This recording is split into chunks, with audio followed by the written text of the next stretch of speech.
Welcome to FinFocus, a podcast by Calamatta Cuschieri Moneybase. Today I have with me Alex Cuschieri and Jordan Portelli.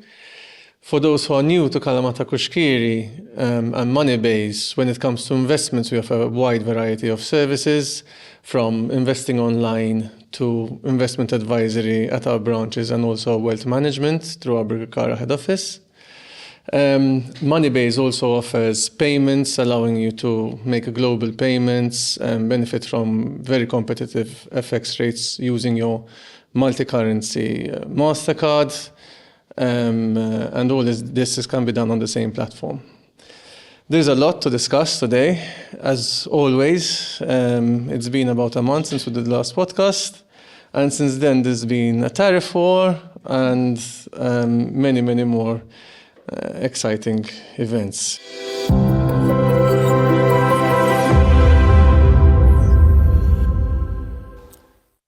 At the moment, the United States announced global tariffs. Since then, there was a 90-day truce, and here we are today managing the situation. How did this affect your portfolios, and how did you manage the situation? Okay, just to give some context, so as you've correctly pointed out, it was an eventful period, to say the least. We have seen remarkable market volatility due to the 2nd April announcement by the US administration, which has actually imposed tariffs on the majority of countries worldwide. To different degrees, given that the formula was a bit technical and it was more focused on the deficit with the US. And this has created remarkable volatility that pushed also markets into intraday bear territory. The Nasdaq has officially moved into bear territory in the first week of April. The S&P also moved into bear territory on the 7th of April on an intraday basis. Then, when we have seen all that pressure, we have seen the announcement on the 10th of April, where Trump has, as you've correctly pointed out, announced a 90-day tariff truce, excluding China. We have seen from that day markets to start recovering strongly. But recently there was news on China, no? There was also news on the 12th of May, where finally they have agreed also for a 90-day truce, and this has continued to push markets up. In fact, as we can see in this chart on the screen now, we have seen a strong recovery for the S&P 500, a strong comeback, and today we are back in positive territory. So we were down, as I've said, on a year-to-date basis at the lows on the 8th of April, down around 14%. And now we're back strongly to a strong recovery from lows. From the lows, we're up almost 22%. So that was a very eventful, volatile period. Having said that, we have seen a strong market comeback. To answer your question, how we have managed the situation, I think the trick was cool-headedness. So what we did, we zoomed out, we monitored the situation, we analyzed the root cause, and we have concluded that this was actually a self-inflicted situation. So Trump deliberately took this decision, right? It wasn't a situation as we have seen during COVID, no control whatsoever what can happen, what can actually happen. So, as I've said, we zoom out, we analyzed our underlying holdings, we confirmed that we are comfortable with the names that we hold within our portfolios, and remained put with those holdings. Where we had cash, we took the opportunities and deployed in names that we're comfortable with. So it was a situation where we remained very calm, composed. The market has proven us right because, as I've said, we had a strong recovery, but where we had cash, we deployed cash in names that we're comfortable with. Because obviously there was a good opportunity in some names. So what metrics were you looking at when deciding, because obviously the fear index was at all-time high. Yes. In fact, as we're saying... You're sitting on cash, you're in a good position at that point. Exactly. So how did you choose which are the undervalued, which are the ones that sort of got hit maybe... As we're seeing on the screen now, you've mentioned the fear index. So we have analyzed also the fear index and monitored, and we are still monitoring to date the fear index. Why? Because we couldn't accept the fact that we are in a situation as we were during the pandemic. So this time around, we have seen, as we can see now on the chart, that the fear index reached peaks, as we have seen during the pandemic, which at the time were justified, this time around weren't justified. And this is why, as I've said, we looked at where we had cash, we looked at the names we like. In terms of metrics, our starting point is obviously looking at companies that generate free cash flow, One of the metrics we use is the free cash flow yield. This is a metric that we give a lot of weight to, because when a company generates free cash flow, it can ultimately then distribute to shareholders through dividends or share buybacks, right? So these are the return to shareholders. And what we did then, we also, as we've pointed out in many other podcasts, use technicals as entry levels where we deemed good entry points for us to dip in. Fair enough. Would you like to add on to that? No, on the volatility, Jordan mentioned the zooming out, which I think is fundamental. We tend to zoom in on a situation that is now. If you zoom out, you see the bigger picture. You see the bigger picture and becomes a little bit clearer. Obviously, market volatility can be very painful. But the market is showing resilience, and it is a sort of a déjà vu. Since 1987, I've been around since that time, and I've seen so many downturns. But typically, in a downturn which is, say, 15% or more, the average appreciation following the downturn is around 50 to 52%. So that gives you a clear indication. And nowadays, bear markets tend to be relatively short-lived.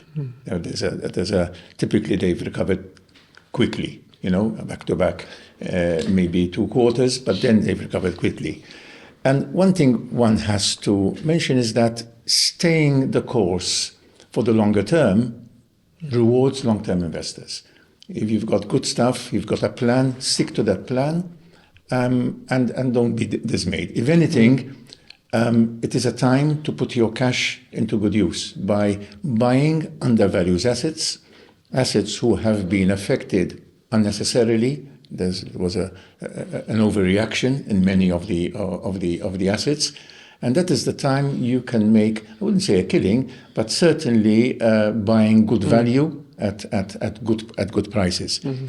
One thing I want to mention also, that in these uncertain times, bonds can offer a balance in a diversified portfolio. Mm-hmm.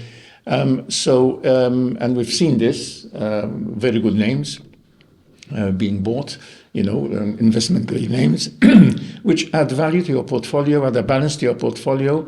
It depends obviously on your risk profile, but we've seen bonds in good names, JP Morgan and British American Tobacco and whatnot, giving yields of over 5%, which helps you balance out. And on the local scene also, there are some new bonds coming out?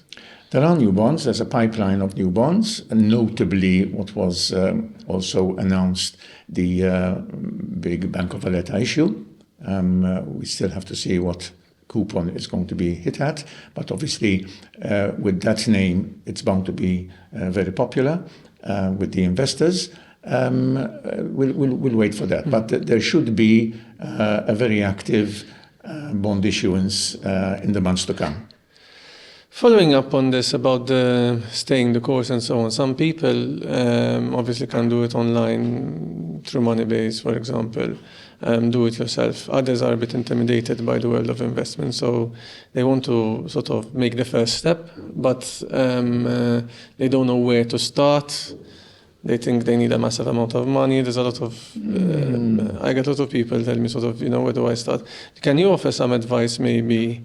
Because sometimes in the podcast we take it for granted that everybody sort of, there are existing investors, yes, and there are people who are following and might not know exactly where to start. What is the, in a nutshell, how should they start? What's the process? What is the best way to approach it if you're new? A good question, and I've met this situation basically very, very frequently. The best and simpler word of advice is to take advice from a professional initially. You gain. I've had clients who started from really low level of involvement in investment, and they end up after a number of years having the confidence of doing it on their own, especially where equities come into it. But taking advice, unbiased advice, I would say, from a professional, where the professional has to cater for your needs, first of all, and then adapt the investments according to your needs. So that is because, the plan for investors are varied. People have a young family, might have a drip feed approach to investments, saving up in a savings plan, for example, and then choosing what kind of plan they want. There varies. But the basic is to take professional advice and start from there. The amount is immaterial. You can start from very small amounts, right? And obviously every investment carries a certain amount of risk. However, if that risk is managed, you should do well over the years, no doubt about it. Jordan, would you like to add anything on this? Yes, I think I totally agree with Alex in terms of those investors which are also willing to play around with part of their investments themselves. I think for our followers, we were pretty active as Moneybase over the course of the past year in sharing new names. Coincidentally, a couple of days ago, we have also shared 5 names that we think should form in one's portfolio. So you can have a hybrid approach also. So you might want somebody who manages your portfolio on a discretionary basis or on an advisory basis, but then you might want a portion of your investment portfolio to be managed by yourself. And this is where we face people which do their own research, but others who would want to be guided accordingly. And this is where I think Moneybase, Calamatta Cuschieri Moneybase over the past year has also shared numerous examples of direct equities which we think should add value over the medium to long term. I may add also... You can take the hybrid approach. Yeah. I may add also, throughout the course of events, asset classes go in and out of favor. Now, people who are inexperienced need the advice of an advisor who would have the backing of an investment committee who gives advice, right? And definitely he will be led up. And that's a very important point, obviously, because it's behind the scenes, there's research going on and so on. Exactly. So it's not just a question of buying the S&P 500 ETF. If you want to make more money, you have to hire a couple of direct names. Yes. Okay. So moving on to the tech. Tech, as we know, was hard hit.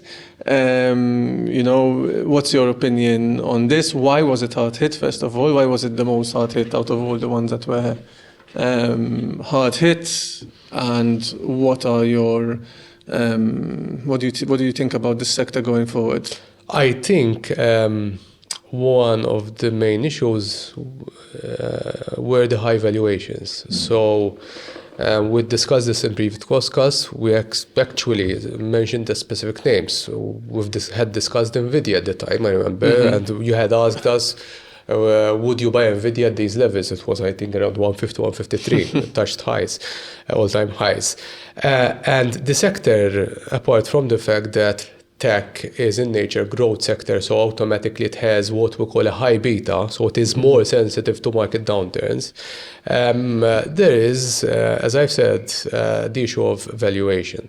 Valuations were very stretched, we had pointed this out, but these are the events, as we have seen specifically on the 7th and 8th of April, when markets touched lows, where you take the opportunities because revaluations would have had a reset, right? For example, to mention a couple of names that we dipped in throughout those days, Microsoft. So Microsoft traded at lows of 348. Okay. Today it's back at 458 levels. Is it still leading in terms of AI? It is. It is up 22% from the lows. But most importantly, we had also earnings season. Right? And Microsoft was one of the best performers. It continues to see strong growth in its Azure business, plus 33% growth. Okay, the stock on the day was up 8% in a single day. So, what was a concern in terms of valuations at the time? The market volatility has triggered opportunity. So, we've mentioned Microsoft. We've mentioned also Nvidia, which ironically, and we've answered this question before, we weren't comfortable from a valuation point of view, so we had invested in other names. Okay, we have to be blunt. We made a mistake not investing previously. Then it got to stretch that value from a valuation point of view. And now with China, how's that affecting? Not much at this point in time. As we can see from the chart that we're showing on the screen, Nvidia was initially conditioned by the DeepSeek announcement in January, last week of January. Then we had all the market volatility because of the tariffs, the imposed tariffs. What was the resolution on the DeepSeek? Is it such a threat as it was originally perceived? It might be over the medium to long term, not in the short term. And to Nvidia, I mean... Not as much. Not as much. Why? Because even, we've mentioned the earnings season, Amazon, Google, Microsoft, Meta, they all continued to commit themselves in investing in AI. And recently, when there was the US visit to Qatar and Saudi, they confirmed an order about 16,000 Nvidia chips. Exactly. So that could help offset any tariffs imposed on China? That's for sure. And as I've said, the big boys will continue to invest in the best option, which is at this point in time Nvidia. Coincidentally, Nvidia yesterday also announced a new venture, which is Lepton. Basically, it is a marketplace platform for cloud-based users, okay, where they can sell their capacity there. And these are other avenues, okay, for Nvidia, which can help in diluting the possibility or mitigating tariff threats, which at this point in time, I don't think is the case. But again, in the market volatility that we experienced, when we weren't comfortable with Nvidia at 150, you become comfortable when Nvidia trades at 86 levels. And this is where the opportunities are. We didn't, unfortunately, capture Nvidia at 86, but at least we bought at 97. Today, it's back at 133. So this is where, obviously, you need to psychologically convince yourself that this volatility is not here to stay. It is an opportunity, and this is where we deployed cash. We've mentioned Nvidia. We also invested in Amazon, which is up at 206 again. Spotify, Mercado Libre. These are all the names that gave massive opportunities in the second week of April. In fact, you have to be event-driven as well. When you see a company like Oracle, which was rather dull for a very long time, and managing to build a contract or take advantage of the contract with the UAE to develop the data centers and eventually they will become one of the biggest data centers in the whole world. It's a major bet on the Middle East, but it is also a significant expansion in the IT infrastructure, in the AI infrastructure, of the company. Yeah. So that's going to change the company. Another one is Qualcomm, who have developed CPUs which integrate with the NVIDIA chips, right? Again, it's going to be a revolution. So all in all, what I can see is that AI has peripheral benefits. And one of the sectors I see as a beneficiary would be the healthcare sector. Why? Because especially those who are on a pipeline of drugs, the time span has been shortened.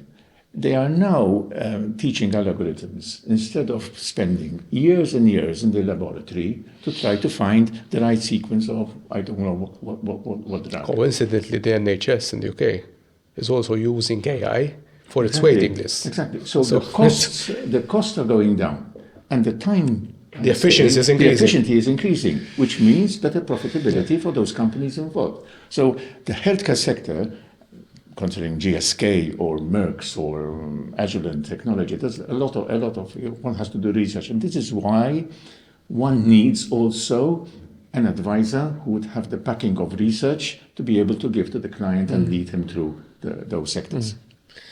Exactly. I mean, you're either going to spend hours doing the research yourself. Research is crucial. You can't just, absolutely crucial. Some people think sort of investing in stocks, especially it's like gambling. It's not. No, it's not. You need to do your research and you need to spend time reading if you're going to do it yourself.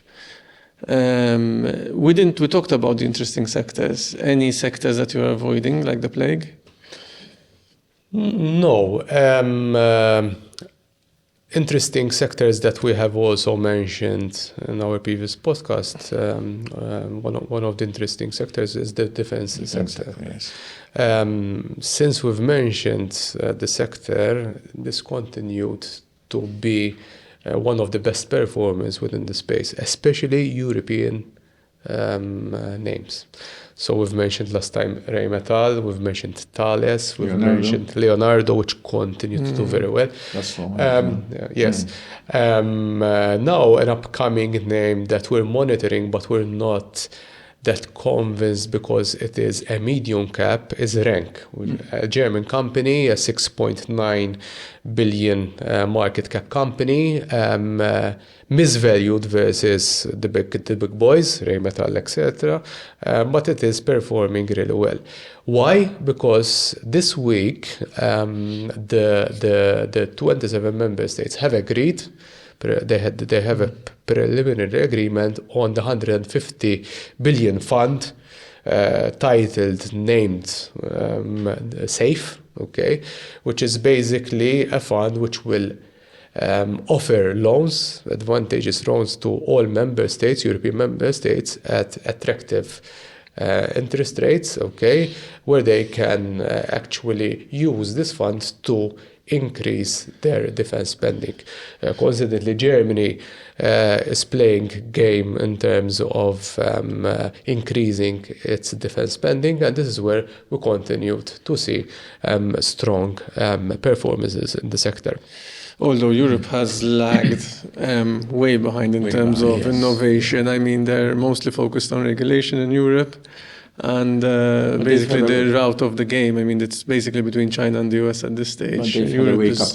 So it's good that maybe there are opportunities in defense at the moment for Europe, but not much in innovation, let's say.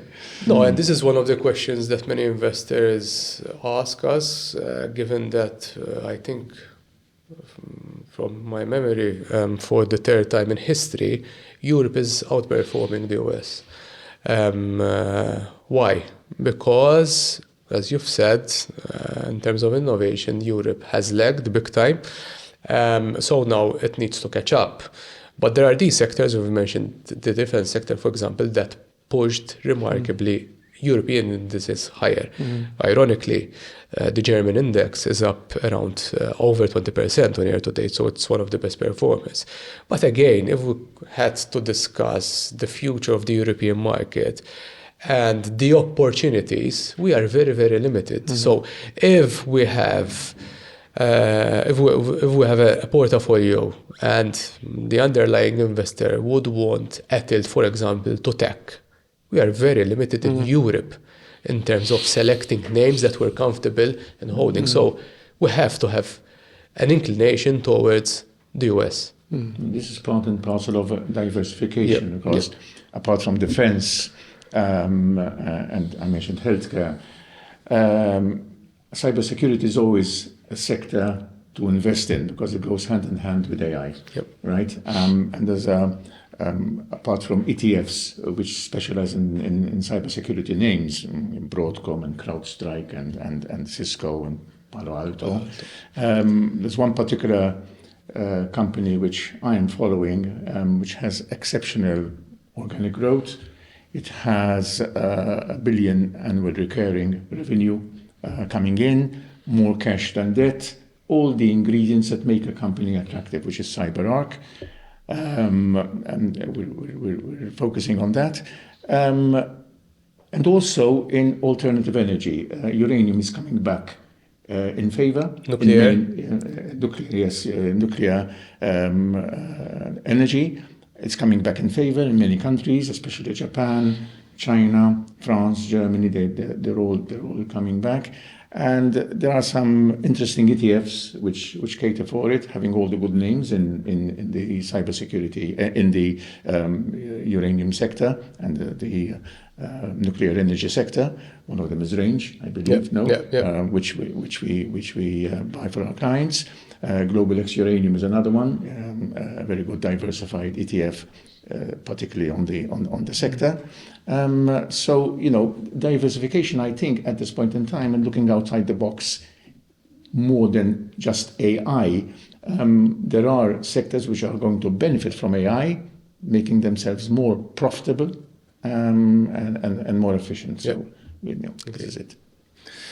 All right. So, in fact, for example, just to what we were talking about before, Apple Intelligence in Europe was launched late, and then it was launched without certain features. So again, the regulation in Europe is restricting the growth of it there in many sectors, including cryptocurrency and others. So it's a bit unfortunate to see that, in my view, because we're, as Europe, we're losing out, and we're not really part of the picture. There are, as you said, some targeted sectors which presented opportunities in Europe, but more and more we're seeing the markets being dominated between the US and China, even now with the US announcing 22 hours round the globe trading. So 22 hours, 5 times a week. The markets are going to be open, so obviously they are 5 steps ahead. Okay, so moving on to the earning season, how did the companies fare? The earning season just passed. Yes. Some comments on how it fares and what were the takeaways? Overall, and this was to a certain extent a silver lining in all the market volatility that we experienced, because we had the volatility triggered by the imposed tariffs. Then markets were anxiously waiting for company outlooks, earnings season. Okay, and this is where overall we had another good earnings season. I think it was the 4th consecutive quarter of good earnings season. US banks did really well. Okay, I think despite that, we have to accept the fact that banks can't have the results or profits that they have registered in 2023 at the peak of interest rates. We are seeing a containment in non-performing loans, and that is a very good indicator where any economy is heading. Okay, where are you seeing the interest rates going at the moment? Do you think they're going to continue to decline? Trump is putting pressure on the Fed. We've mentioned this in his previous administration. There were over 100 tweets against the Fed. This time around, he started attacking him personally once again. So, but a sensible Fed chairman, I think, would slow the pace of rate cuts. And in Europe? Europe is in a slightly different situation. Why? Because the inflation target is getting closer as we speak. Okay. Having said that, and this is my personal opinion, I think the ECB will have to also eventually slow down its pace of rate cuts. Why? Because first of all, if the US doesn't, we might end up in a situation of a weaker Europe, which might be not that competitive, right? And equally important, there would be a strong differentiation between the currencies. So eventually, unless Europe enters into a severe recession, which, by the way, yesterday the European Commission has lowered the growth for the Eurozone from 1.2 to 0.9%, which is still positive but lower acceptably at those levels given the situation. I don't think it would be very wise to continue towards an aggressive interest rate cut trajectory. So it will be a situation where it is important to obviously have an economy that it is growing and acceptably at a slower pace. But coming back to earnings, as I've said, strong bank earnings, mega caps overall did well. Tesla once again diluted in its results. It continues to struggle operationally, despite that the equity once again from its lows spiked around 40 to 50%. They're launching, I think it's because of the announcement of the launch of the robotaxi coming now in June, I think, so this year. Yes, but when they will launch it, we'll know, because Exactly. they've been saying that they will launch, but that's a different story. But overall, as I've said, the other names did very well. So Amazon did very well, Meta did very well, Google, where investors were very concerned about their core business, which is advertising, grew also, and this is where the equity reacted accordingly. And we have seen also other regions in Europe where also banks continued to report positive results. So Google search ads grew in the period. Google ads grew, yes, in Q1, and this is. But then the growth didn't slow versus other periods. When compared to the previous periods, no. So there was a growth, and that was a positive for the equity. Because one would think with ChatGPT. Yes. People are searching more using ChatGPT nowadays. So obviously search revenue might be affected. I mean, thankfully but it seems for not. the company. Yes, not yet. Yes. So people are and they continue to commit themselves in terms of capital expenditure on specifically AI. They need to. Yes. And as I've said, from a regional point of view, we had a couple of European names which also did well. Coincidentally, European banks. Mentioning banks, in fact, this is what I saw, that the banks have performed share-wise, share price-wise, they've appreciated quite substantially, BNP Paribas and ING and whatnot. But also, typically, the European banks offer a good dividend. Yes. So, in a balanced portfolio, when you have an asset or a sector like the banks, which are doing well, and to top it all, you've got a good dividend coming through. It helps, of course. Dividend yields were over 5%. As we speak, Santander reached all-time highs of €7 per share. On the 8th of April, it was down to 5.24 levels. So that's a plus 34%. And as you've said, the dividend is over 5%. What would be interesting are the UK banks, because Barclays is intrinsically undervalued. HSBC's focus now is on Asia. And that is where the terrific results they had came from. So it will be interesting to see how they perform. There's a São Paulo, there are quite a few. Yes, Italian banks are also very attractive. So we are big fans of, for example, UniCredit. We did very well with UniCredit. There's also a specific story with UniCredit. Very, very diligent and smart CEO, which has turned the bank upside down since he took helm of the bank. They are also exploring, formally announced, in making a couple of acquisitions, specifically a bank in Italy, but they are continuously pushing to buy as a big stake in Commerzbank in Germany. So this is where then you identify banks which can possibly give you more upside than others. So the banking sector remains interesting. It's selectively now, selectively interesting, despite a negative, a reducing interest rate trend. Yes, but I wouldn't expect the interest rates to go as low as we've experienced some years back. No, I hope not, because that would be a situation of a severe recession. Exactly. Exactly. Okay, so moving on again back to the US market and the dollar. The dollar depreciated against the euro, and there was the downgrade of the US from AAA to AA+. Comments about that? Did you think it's worrying? How is the market going to react to this US credit rating? And what do you think the trajectory of the euro dollar will stabilize, or do you think it's at risk? No, I think I would like to highlight 3 points of the depreciation that we have experienced. So we were in a situation where the dollar was in February, I think, at 102 levels, 102.63 levels, and then it depreciated to 1.1575 versus the euro. So that's a strong depreciation. And the depreciation was mainly brought about the credibility of Trump and his policies and the US economy going forward. The 3 main points that I wanted to highlight are: one, there was a huge outflow from mega caps. Let's not forget that since 2021, we continued to see strong, huge bulk positioning in mega caps, being it Microsoft, being it Nvidia.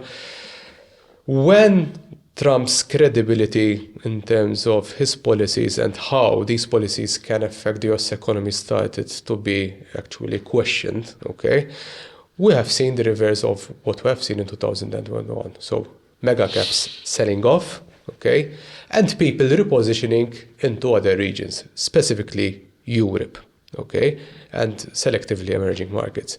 And this is where you sell your, for example, Microsoft, you sell your dollar, okay, and you invest elsewhere in euros. We had also a situation, the second point, of people selling 10-year treasuries, US 10-year treasuries. But you sell your dollar if you think that it's going to continue going in a even worse trajectory, no? Yes, and this is what happened, because from 102.63s to 115s. So, but what is the outlook now on the we have things stand today? Yeah, we have seen some sort of stabilization. So now from its lows for the year, we're back at 112 as we speak, 112.50s. I think the reversal of decisions by Trump have helped in terms of more stabilization. But I don't think we need to also be that concerned about the situation. Why? 90% of FX trades, which are paired to the dollar, remain paired to the dollar. Yeah. Okay, it's a fact. 55%, okay, of global central banks still hold the dollar as their reserve currency. Fact. 70 to 80% of trade, also not involving the US, is still executed in dollar. I can't see that changing course easily.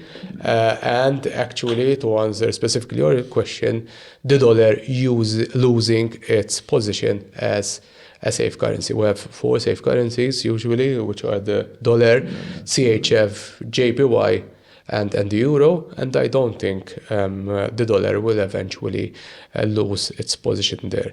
So to answer your question, I think the more credibility Trump can instigate in markets, the more stabilization we'll see in the currency. To correct that, if I may, the dollar is being challenged because obviously BRICS are powerful. And BRIC countries, Brazil, Russia, India, China. Now Saudi also and involved. Saudi as well involved, even though not officially, but it's involved, can challenge the dollar. In my time, all the commodities and all trades were done in sterling. I remember that. Everything was in sterling. Now it's predominantly in dollars. But don't underestimate the challenge being done by BRIC countries, because they command around 35% of world trade. They are very powerful. And the focus, when you see companies shifting their focus onto Asia, it seems that Asia is going to be the next powerhouse, let's put it that way, or power region. One cannot take anything for granted. As you very well said, this is not going to happen overnight. Right. That's why I think it's important for Europe to remain united, to remain relevant, because you've got these powerhouses, you've got, the US on one side. My personal view is that eventually everything will sort itself out, and this was a good negotiation for the US. You've got Asia on the other side joining forces and so on, and you've got Europe in the middle. So, it's important, I think, as well for Europe to remain strong and competitive. Because obviously the US at the moment is still, as you're saying, is still dominating, especially when it comes to IPOs and so on. Yes, the UK has lost out a lot, for example. You see the UK is problem struggling. because even the Chinese influence on the African continent, which obviously is rich in minerals, rich in resources, they've managed to take advantage of the lack of US influence in the area. In countries, in African countries, which have all the resources in the world, maybe badly managed. Angola, case in point, how China have taken over their infrastructure. They build their bridges, they build their airports, they build their everything. So it's a changing map altogether. One thing I always say is that you cannot exclude China from the equation. You can never exclude China from the equation. Just to add on, because you've asked about the recent downgrade. So this happened. The downgrade is if it's the credit rating, how do you think the market will react to that? Is it worrying? I mean, the first time it happened was in 2011 when S&P downgraded the US to AA+ from AAA. It was a shock on markets. I remember the S&P was down around 7% on the day. Okay, so that was the initial shock. In 2023, Fitch downgraded with the same, one notch lower, the US once again. Markets were down around 1 to 2% on the day, and we saw, as expected, a slight spike in government yields. The downgrade by Moody's, to a certain extent, today, as we speak, is irrelevant. Why? Because the big boys owning treasuries, US treasuries, are commercial banks. So they hold the biggest chunk, apart from governments across the globe, etc. And when you consider the banking regulation, which was imposed way back, Basel III specifically, the risk weight of banks, because treasuries are used as a regulatory requirement from a liquidity point of view, the rating bracket is still AAA to AA in terms of credit ratings, which are still assigned a zero risk weight. So technically nothing has changed so far. To be fair, despite that, and this is some sort of critique towards rating agencies, they are lagging in terms of their output. And it was, I think, very much expected that eventually the third rating agency would follow suit after all these years. Actually, I'm surprised that it didn't downgrade the US before. But constantly we were discussing, myself and Alex also informally before this podcast, that the US has to tackle its excessive deficit. and it is. It is, because it's over 6%. It is through what Trump is doing.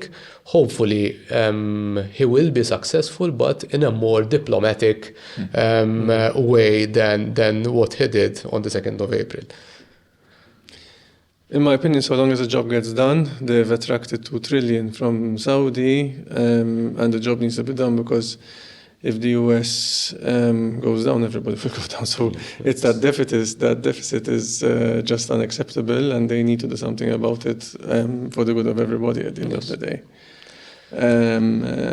And anyway, okay, so positioning, the fun part.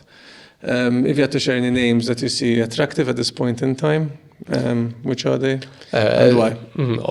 We took a lot of opportunities also throughout this earnings season. For example, as we're seeing on the screen now, Spotify was one of the names that gave us opportunities in terms of entry levels. Why?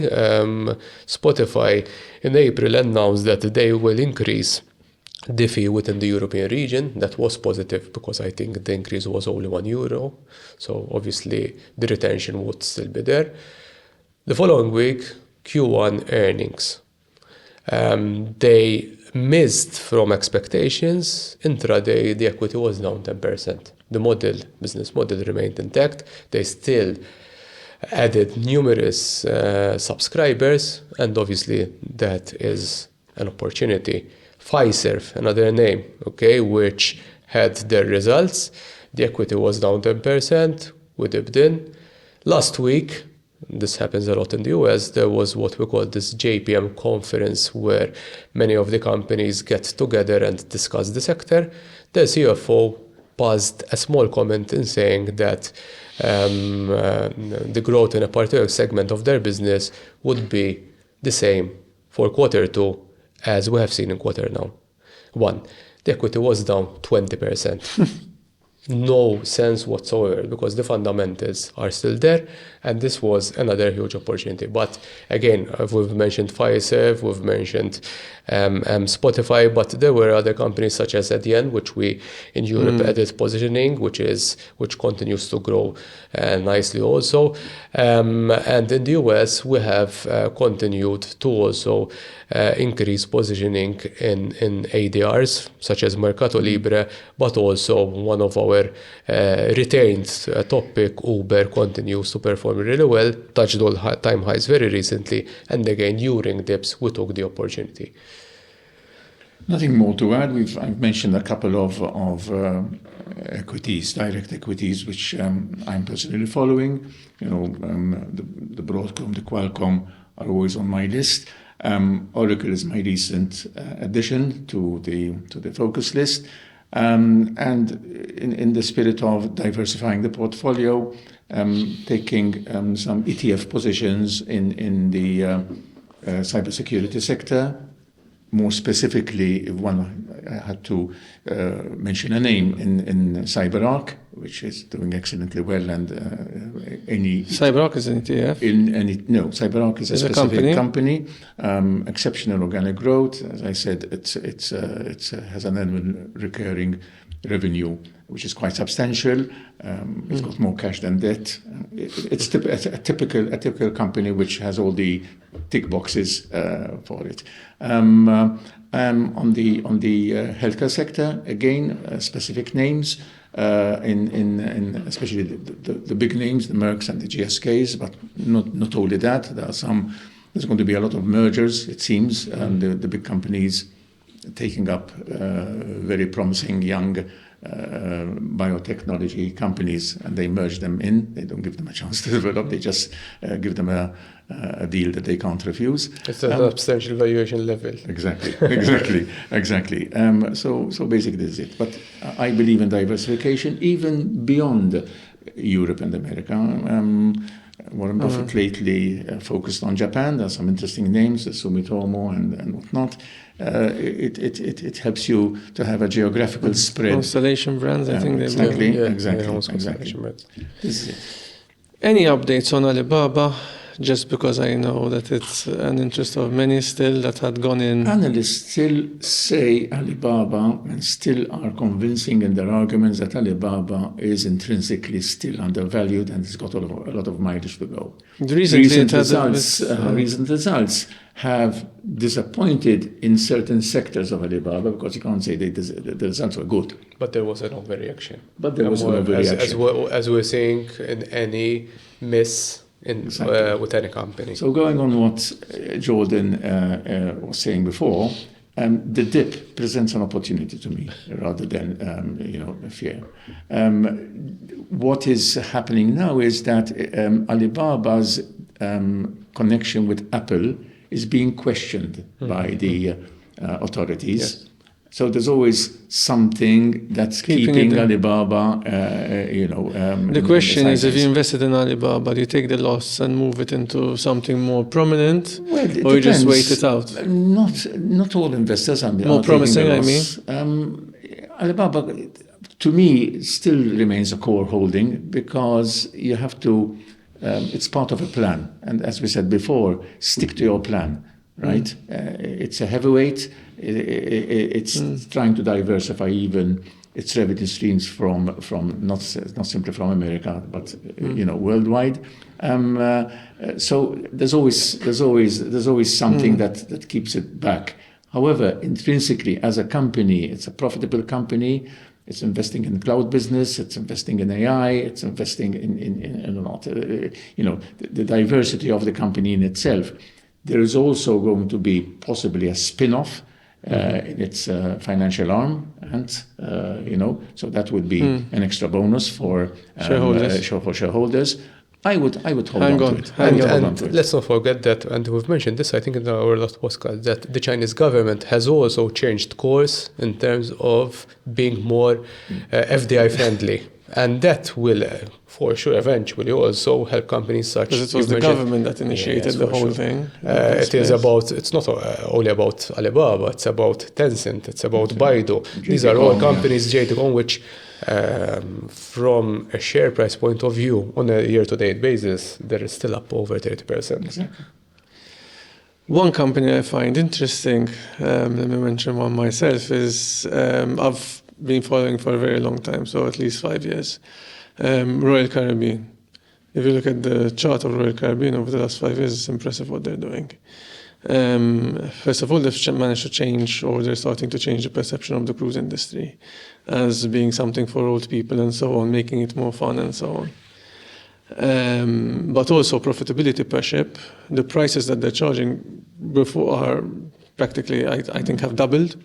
Versus what used to go on a cruise from before. And now they're purchasing or doing deals with getting 99-year leases with islands in the Caribbean, but not only in the Caribbean, even the Asia Pacific and so on. So that when the people go, the consumers on the ground, they also sell over there and they increase the profitability over there.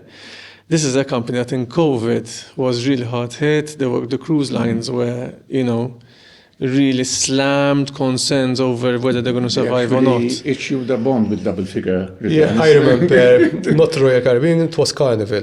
So Carnival issued at the worst time during COVID, March 2020, an 11.5% bond for 3 years, very short term in nature, okay, with a security. The vessels themselves, yes. Okay, they totally refinance that. You're saying the good thing with these type of companies is that you can see the backlog of bookings. So that helps in terms of us as financial analysts come up with a valuation. So that's more visible. But as you're saying, cruise liners are doing well. You've mentioned Royal Caribbean. The efficiency ratios, yes. So they're more. Yes. It's cheaper. The new ships are cheaper to run, and the profit margins are larger because of not only the way the ships are designed, but also where the destination. From a credit point of view, this week Royal Caribbean was upgraded by Fitch. So I think you have to declare a bias in this because you've traveled with Royal Caribbean recently, so you have to test the product you invested. But even Disney, who's a competitor, for example, since they've got Bob Iger back into the picture, the results have improved. In fact, the shares were up recently. Yes, they dipped. I remember we exited our position in Disney when it touched 120s, not in the last Q1 results, the ones before. We wanted to reduce our exposure because of it is still a consumer discretionary name, so it's more volatile and sensitive. But we've mentioned Saudi or the region per se. The new park. they announced the new investment with this new park. So I think it will give them more regional diversification, which will eventually help. Yeah. Obviously, eventually they have to replace the CEO because, I mean, he was already retired. They got him back in. I think it's 2026. He's fixed it, and now obviously Yes. they need to move on. Thank you very much. I hope you found it interesting. Follow us on all the Apple podcasts and YouTube and Spotify, and see you next time.